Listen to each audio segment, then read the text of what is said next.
When we first bought our little home on the corner lot, my wife Sarah and I thought we had finally found the peace we had been searching for. The house wasn't big, the yard wasn't fancy, but it had a wide porch that caught the afternoon sun, and a clear view of the quiet street. For Sarah, that porch became her sanctuary. Living with a degenerative condition had gradually taken away much of her mobility, and by the time we moved in, her wheelchair was her constant companion. But she never let it darken her spirit. Every morning she'd wheel herself out, blanket tucked over her lap, and settle near her flower box. She'd sip tea, watch the neighborhood come to life, and wave to anyone who passed. Neighbors who bothered to get to know her always stopped to chat, charmed by her humor and kindness. To us, that porch wasn't just a spot to sit, it was a symbol of resilience, proof that despite challenges, life could still be full of light. Unfortunately, not everyone saw it that way. The HOA in our community had a reputation for being strict, but I hadn't expected hostility. Their rules were pages long, nitpicking everything from the shade of paint allowed on front doors to the precise length of acceptable grass. But the real problem wasn't the rules, it was the president. Her name was Carol, but everyone called her Karen behind closed doors. She was the kind of woman who believed her title gave her authority over every detail of the neighborhood. She strutted around with a clipboard like it was a badge, issuing citations for mailboxes she thought weren't polished enough and lecturing kids about chalk drawings on the sidewalk. The first time we heard from her, it came in the form of a letter, dear resident. It began in bold font.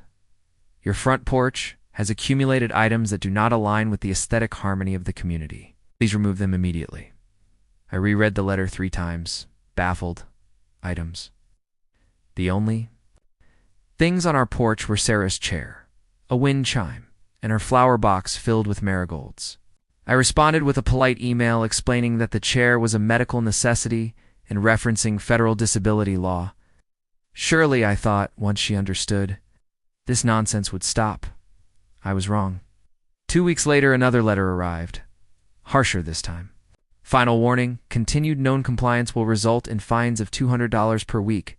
Failure to resolve will result in escalation. Sarah's smile faded a little that day when she read it. She tried to laugh it off, saying, "Imagine being mad at marigolds." But I saw the worry behind her eyes. I reassured her, reminding her of the protection she had under the ADA. They can't touch us, I said. But Karen didn't operate on logic, she operated on intimidation. The escalation came on a Tuesday afternoon. When I was in my office on a conference call, Sarah was outside on the porch, blanket over her legs, reading a book in the sunlight. I remember the first sound that tipped me off, the unmistakable wail of sirens in the distance.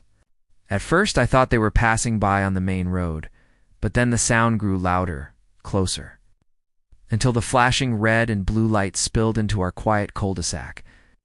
I jumped from my desk and looked out the window just in time to see not 1, not 2, but 5 police cruisers rolled to a stop in front of our house. My heart sank. I rushed outside to see Sarah frozen on the porch, wide-eyed, her book slipped forgotten into her lap. The officers stepped out of their cars, forming a line as they walked up our driveway. They weren't aggressive, just cautious. Professional, but the sight of 5 uniformed men approaching like we were criminals was enough to make Sarah's hands tremble against her blanket. And behind them, standing at the end of the driveway with her arms crossed and a smug smile stretching ear to ear, was Karen. "Ma'am," the lead officer said, stopping at the base of the porch steps, "we've received multiple reports of violations here." His voice was polite, but his tone carried that measured caution of someone following up on what they assumed was a serious complaint. Sarah's voice shook as she replied, "Violations, this is just my medical chair. I'm not breaking any laws?" Her words cracked halfway through, fear seeping in.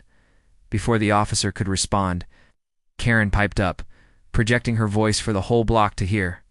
"She's lowering the property values. That porch is a mess, and it's against the rules. We've warned them, officer. This has gone on long enough." Neighbors began peeking from behind curtains, some even stepping onto their lawns to watch. To them, it must have looked like a major bust. 5 cruisers, lights flashing, officers surrounding a quiet woman on her porch. And Karen basked in it, her grin wide as though she had orchestrated the perfect scene. The officer frowned, glancing back at Karen. "Ma'am, please let us handle this." He turned back to Sarah. "You're right, you're not breaking any laws. A wheelchair is a medical necessity. You're well within your rights to be here." But Sarah was already shaking, humiliated under the gaze of half the neighborhood. Her eyes brimmed with tears as she whispered, "I didn't do anything wrong. The sight broke me. My wife, one of the strongest people I know, was being made to feel like a criminal for daring to sit in her own chair on her own porch." Karen wasn't done. She stamped her foot on the pavement like a spoiled child. "This is outrageous. She's obstructing the community aesthetic, and your job is to enforce the rules. Remove the obstruction immediately." The officer gave her a look that could cut stone. "Ma'am, with all due respect, we're not here to enforce HOA guidelines. We enforce the law. And as far as the law is concerned, there's no violation. Here, if you continue to make false reports, we'll have to consider action against you for harassment and misuse of emergency services." Karen's smile faltered for the first time. Her face flushed deep red, but she didn't back down. Muttered angrily, "I'll take this higher. You'll see." Then she spun on her heel and stormed back toward her house, hissing under her breath. The officers softened their tone with Sarah, apologizing for the disruption. One even said, "Ma'am, you're not the one in the wrong here. Don't let this get to you." But the damage had already been done.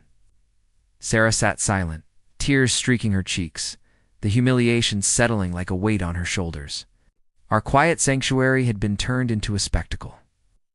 All because Karen decided to weaponize authority she didn't even have. As the cruisers eventually drove away, neighbors slowly retreated into their homes, whispering among themselves.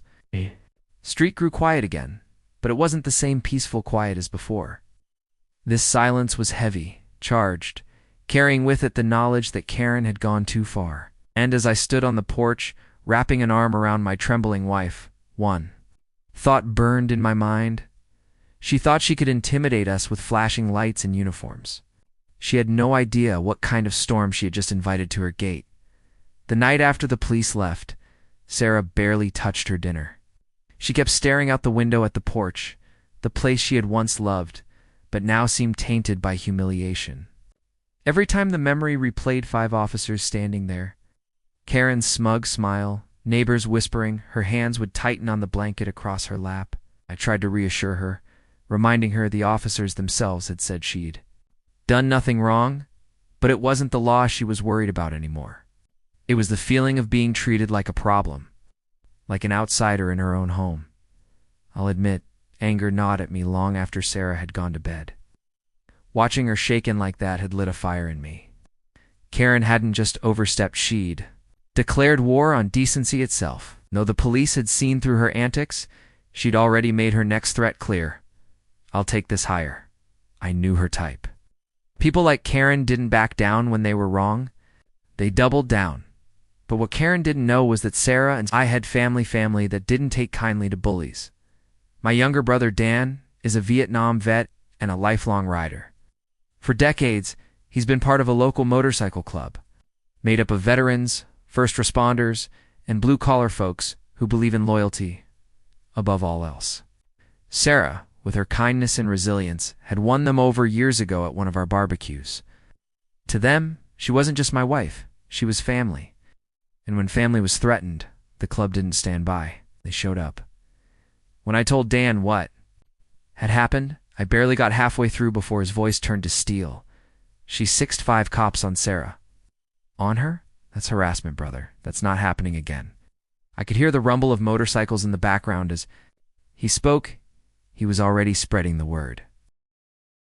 The next afternoon started quiet enough. Sarah was hesitant to go back on the porch, but I convinced her the worst was over. She sat with her book again, though her eyes flicked nervously to the street every few minutes. Around 5 p.m., just as the sun dipped low and cast a golden glow across the neighborhood, I heard it, a low, distant growl. At first it was faint, like a storm miles away, but it grew quickly, building into a chorus of thunder that rattled the windows. Sarah looked up, wide, dash-eyed, and then they came, one by one. Motorcycles appeared at the end of the street, chrome glinting in the fading sunlight. First 10, then 20, then 30. Within minutes, nearly 100 bikes rolled into view, their engines harmonizing in a roar so powerful it shook the ground. The sound wasn't chaos, it was unity, a declaration that could be felt in your chest as much as heard in your ears. They slowed as they approached our house, then parked in perfect formation along the curb. Engines still rumbling like a wall of defiance. Neighbors poured out of their homes, drawn by the noise. Curtains fluttered, children pointed in awe, and even the most curious adults stood slack-jawed at the sight. The air smelled of gasoline and leather, the sharp temps mixing with the sweet scent of Sarah's marigolds. The entire cul-de-sac transformed into a stage for something no one in that HOA had ever seen before. A show of solidarity that dwarfed any rulebook. Karen's front door flew open. She stepped out, her hands on her hips, clearly ready to unleash another tirade. But the words died on her lips the second she saw the wall of riders lined up at her gate. Their jackets bore patches American flags, eagles, Palmia symbols, fire department emblems. These weren't just bikers, they were veterans, medics, firefighters. They were men and women who had spent their lives protecting people like Sarah. And now, they were here for her. My brother Dan killed his engine and swung his leg off his bike. Walking toward our porch, with the confidence of a man who knew he had an army at his back, he clasped my hand, then leaned down to Sarah, his voice loud enough for the crowd. "We heard what happened. Nobody harasses our family, not on our watch." The riders behind him raised their fists, 100 voices shouting in unison. Respect. The roar echoed through the neighborhood, drowning out even the engines. Sarah, stunned, covered her mouth with her hands as tears welled in her eyes. Not from fear this time, but from sheer overwhelming gratitude. Karen sputtered from across the street. You can't do this. This is harassment. This is against the HOA rules." Dan turned slowly to face her, his voice calm but edged with iron. "Lady, you sent cops to harass a disabled woman for sitting on her own porch? You made her cry in her own home. You think you've got power here? Take a good look." He gestured to the rows of bikes, gleaming in the fading sun, their riders standing tall and silent, a living wall of defiance. That's what real power looks like: loyalty, respect, family. You don't scare us. You don't scare her. Not anymore. The crowd of neighbors had grown, murmurs rippling through them. Some looked guilty, ashamed.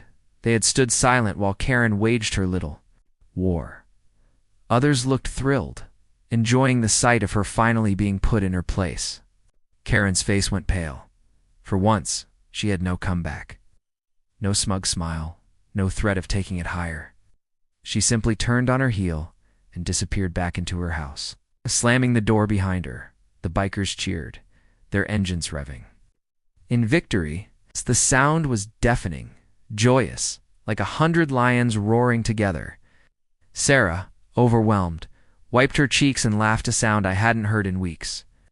She waved shyly to the riders, and to my amazement, they all revved their engines in response, a thunderous salute that shook the entire street. From that day forward, Karen never sent another letter. Not about the chair, not about the flowers, not about anything. In fact, she avoided us entirely, her reign of petty terror suddenly silenced by the memory of that afternoon. Word spread quickly through the HOA, and meetings grew quieter, the board less bold. Turns out even the most self-righteous bully knows when she's outmatched. As for Sarah, the porch became hers again. She sat there every day, book in hand, flowers swaying in the breeze, and sometimes, when the distant sound of Harleys drifted from the highway, she would smile and whisper, "That's the sound of freedom."